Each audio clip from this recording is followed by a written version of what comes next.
ഇന്നൊരു രസം ഉണ്ടാക്കാം. നമ്മൾ ഒരുപാട് ടൈപ്പ് രസം ഉണ്ടാക്കുമല്ലോ.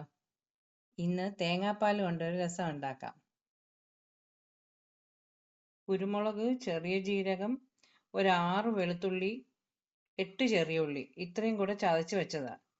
ഇതിനി നമുക്കൊരു ചട്ടിയിലോട്ട് മാറ്റാം.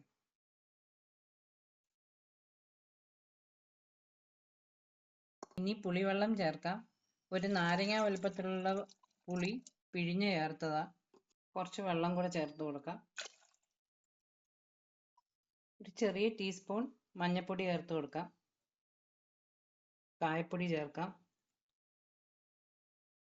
ഉപ്പിടാം.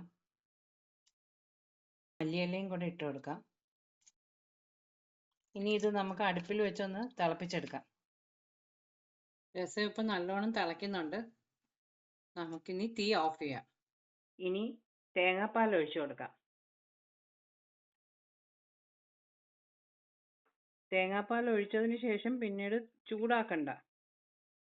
താളിക്കുന്നതിനായിട്ട് കുറച്ച് വെളിച്ചെണ്ണ ഒഴിച്ചു കൊടുത്തിട്ടുണ്ട്. ഇനി കടുകിടാം. കടുക് പൊട്ടി തുടങ്ങിയിട്ടുണ്ട്. ഇനി ഉണക്കമുളക് ഇട്ട് കൊടുക്കാം. കറിവേപ്പിലയും കൂടെ ഇട്ട് കൊടുക്കാം.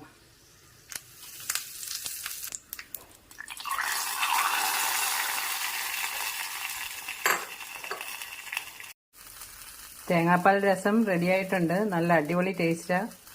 എല്ലാവരും ഒന്ന് ട്രൈ ചെയ്ത് നോക്കണേ. എല്ലാവരും എൻ്റെ ചാനലൊന്ന് സബ്സ്ക്രൈബ് ചെയ്ത് സപ്പോർട്ട് ചെയ്യണേ.